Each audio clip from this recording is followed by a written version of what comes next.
In how many ways can you line up 5 persons if 2 persons refuse to follow each other? Okay, anong sagot niyo dito?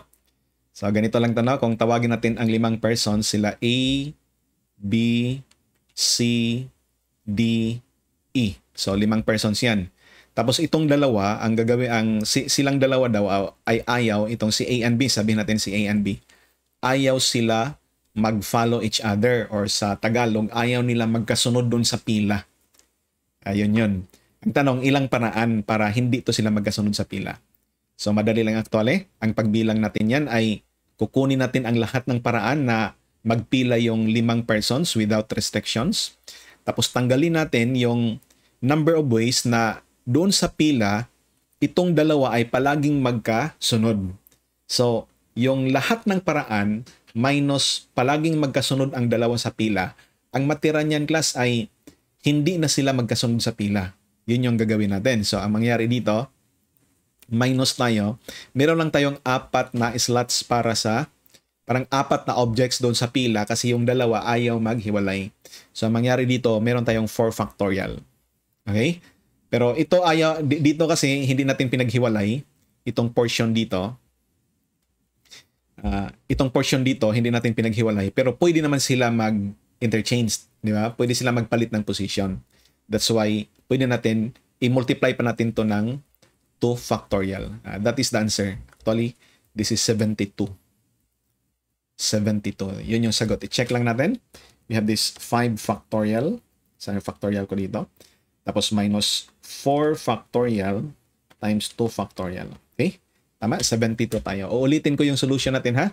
Ang ginawa natin, walang restriction. Okay? Ito yun. Walang restriction. Yung 5 persons magpila minus yung palagi yung dalawa magkadikit sa pila. Pagtanggalin mo doon yung palaging magkadikit sa pila, ang matira niyan class yung mga conditions na itong dalawa hindi na magkasunod sa pila. Yun yung sagot. Yun yung ginawa lang natin. Sunod na problem. 2 triangles have equal bases. The altitude of one triangle is 3 units more than its base, while the altitude of the other is 3 units less than its base. If the areas of the triangles differ by 21 square units, find the altitude of the smaller triangle. So, ang puhunan lang natin dito, class, no, ay makuha natin yung base ng ating triangle. Kasi ang sabi dito, equal daw yung mga bases nila. So, tawagin natin na base B. Okay, base B. Itong malaking triangle class, meron tong base na, meron tong altitude. Anong altitude nito? Sabi sa problem, 3 units more than the base. So, this is B plus 3, yung kanyang altitude. Okay, tawagin natin to na H1.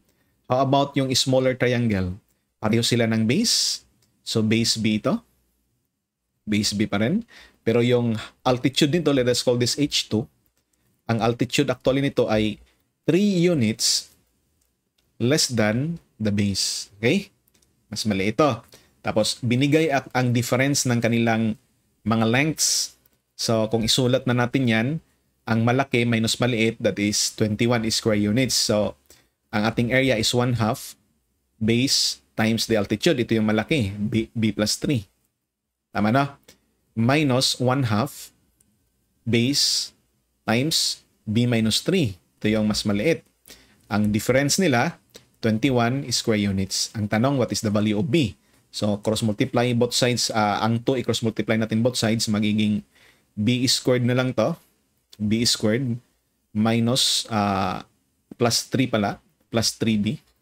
Tapos dito naman, B squared ulit. Minus ano to? Plus 3b. Hindi minus kasi negative tayo. Plus 3b is equal to 42. So, cancel ngayon yung b squared. Cancel ito class na b squared. Ibahin ko lang kulay. Cancel ang b squared. Cancel yan. Cancel ito. Ang matira ay 6b. Ano? 6b is equal to 42. Okay? So, finally, makuha natin yung value ng b. And hindi pa to yung tanong kasi ang tanong dito, ang altitude ng smaller triangle, bawasan pa natin ng 3. Saan yung aking kulay? Hindi lumabas. Ito yan. We have this B is equal to, kailangan ko ng calcio kapag ganyan class. 42 divided by 6, that is equal to 7. Okay? That's why ang minus 3 yung ating sagot. 4 units. Okay? Sunod na problem. Find the maximum and minimum values of 3 raised to the sign of x. Sandali, may tumawag. I-pause. Tuloy tayo. Nag-pause lang ako ng recordings kasi may tumawag at may ginawa ako sandali. Okay, saan na ba tayo? I-check ko muna kung nagre-record tayo. Okay? Patuloy naman ang recordings. Na-resume na pala. So, find the maximum and minimum values of 3 raised to sin x from 0 degrees to 360 degrees for the value of the x, which is the angle dito. Ito yung angle natin. We have this laser pointer. Ito yan, yung angle na nandyan. Actually, no, hindi mo ito kailangan i-solve. Siguro naisip mo na this is differential calculus, tapos maxima and minima. You can do that, pero you can do this by observation only. Ang importante, alam natin, kabisado natin yung sine of x. Sine of an angle. Kasi ang sine of an angle, kung puntahan natin yung circle, ang pinakamalaki dyan ma-attain ay positive 1. Tapos ang pinakamaliit ay negative 1. Ganun lang talaga siya. Tingnan nyo ha. Sabi natin, meron tayong, anong nangyari doon? Meron tayo ditong, ano nangyari nito? Meron tayo ditong, na-reposition pala yung aking tablet. Okay. Ganyan, at least. We have this one. Meron tayong angle dito. Theta. Mag-rotate lang tayo ng counterclockwise for the theta. Ito yung sine is opposite over the hypotenuse. So, y over 1. Sabi natin, 1 yung hypotenuse ng ating triangle. Kasi ito yung x para to sa cosine. Diba dito, very clear na this is the sine of theta. Tama? In this case, ang ating theta ay x sa ating problem. So, sine of theta, that is, ang mangyari niyan kapag mag 90 degrees yung ating theta, magiging sine of 90 equal to 1. Yun yung maximum lang times 3 kasi raised to a number. Lalaki magiging maximum siya kung pinakamalaki ang inyong power. Maging minimum siya kung negative na yung power. Okay? Na malaki din in negative value. Okay? So, ibig sabihin malayo sa origin. So, mangyari niyan, maximum kung 90 degrees, minimum kung 270 degrees. Or tingnan mo lang, ang inyong 3 raised to 1, yun yung maximum, ang 3 raised to negative 1. That's why the answer is letter A. Ganun lang, by observation lang yan. No need to solve for that. Gawin mong solution na tawag dito. Magkakalkulus ka pa, wag na. Past board exam kasi yan na problem, kaya ganyan lang yung solution natin. At what value of x will the function fx is equal to x minus 4 all over x plus 2 is discontinuous? Actually, hindi to sa civil, no? Galing to sa ACE na pulot natin. Pero may time kasi na nagbigay ang si Dr. Dakay. Hindi pa si Dr. Dakay, yung previous pala na examiner yon, na discontinuous din na function. Pero kahalintulad lang actually nito. Situational kasi yan, kaya inumit ko na yung iba. So, dito, observation din lang. Magiging discontinuous yung ating function kapag magiging invalid yung equation. Maging invalid ditong fx or magiging imaginary. Sabihin na lang natin, ito yun. Or hindi necessary imaginary. Magiging discontinuous kapag, tawag dito, undefined. Magiging undefined dito. So, kailan to magiging undefined nating fx? Hindi imaginary ha. Undefined talaga. Kailan magiging undefined itong fx? Maging undefined ito kapag ang ating denominator ay mag-0. So, ibig sabihin, dapat ang ating x ay negative 2. That is the answer. Okay? Maging discontinuous. Walang graph na doon.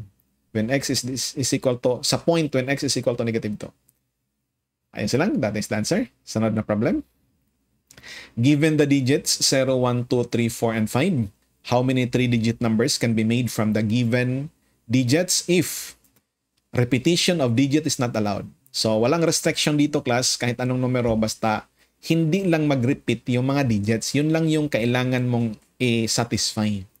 Natural, no? Merong sinabi dyan na meron tayong gagawin na hindi sinabi.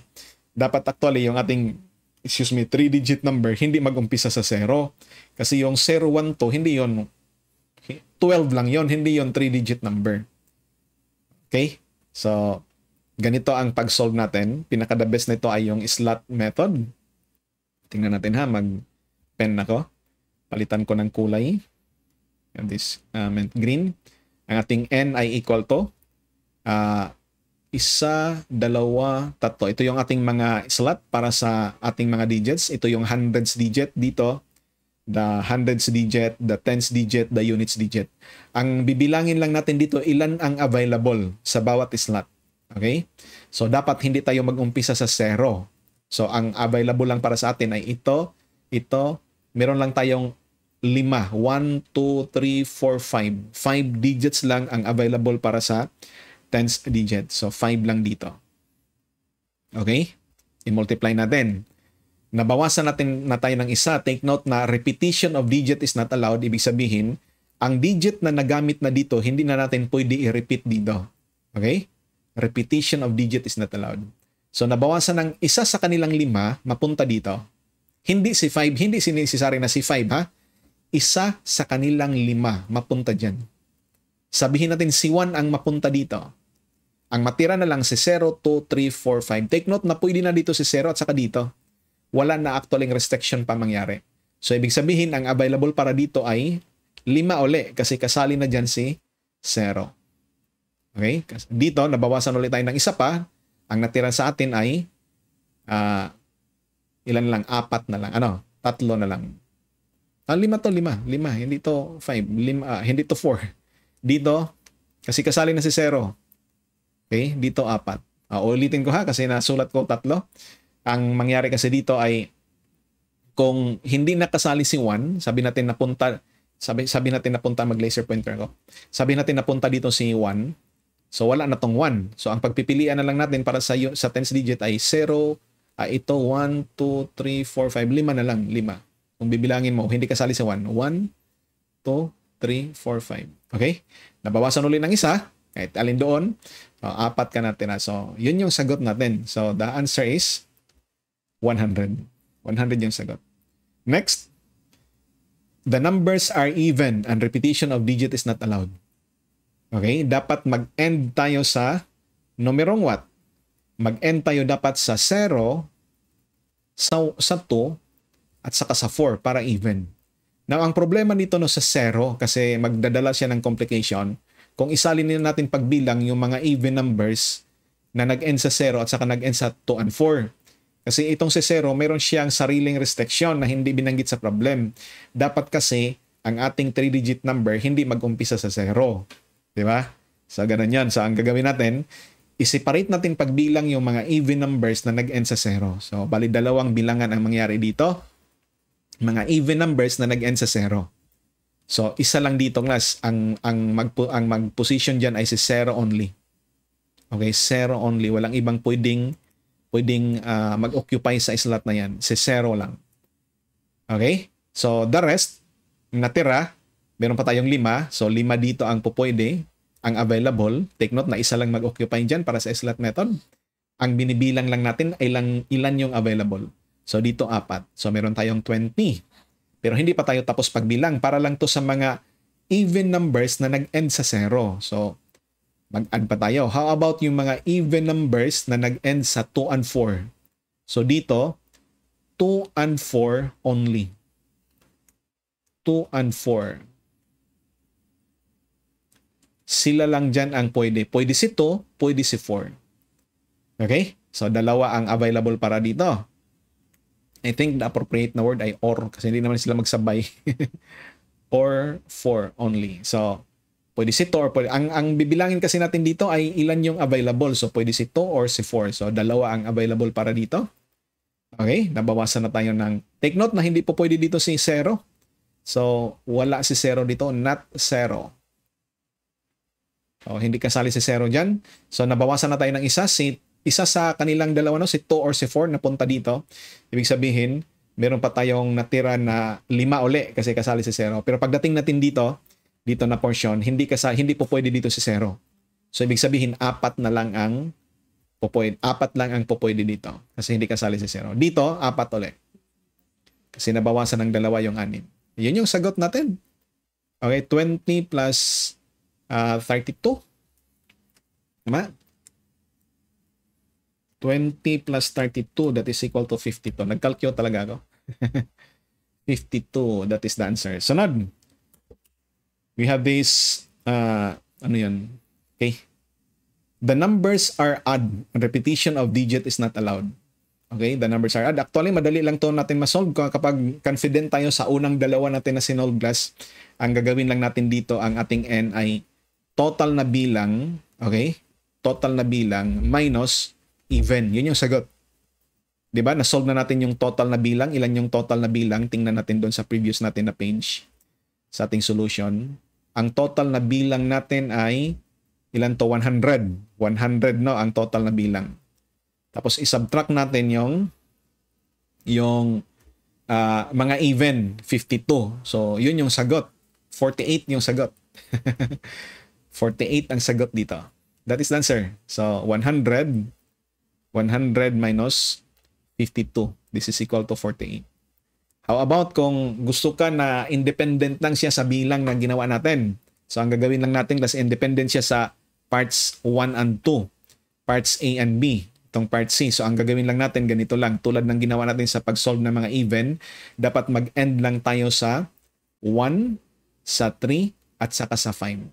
Again, hindi po pwede si 0 dito sa hundreds digit. So ang mangyari dito, tatlo ang po pwede dito.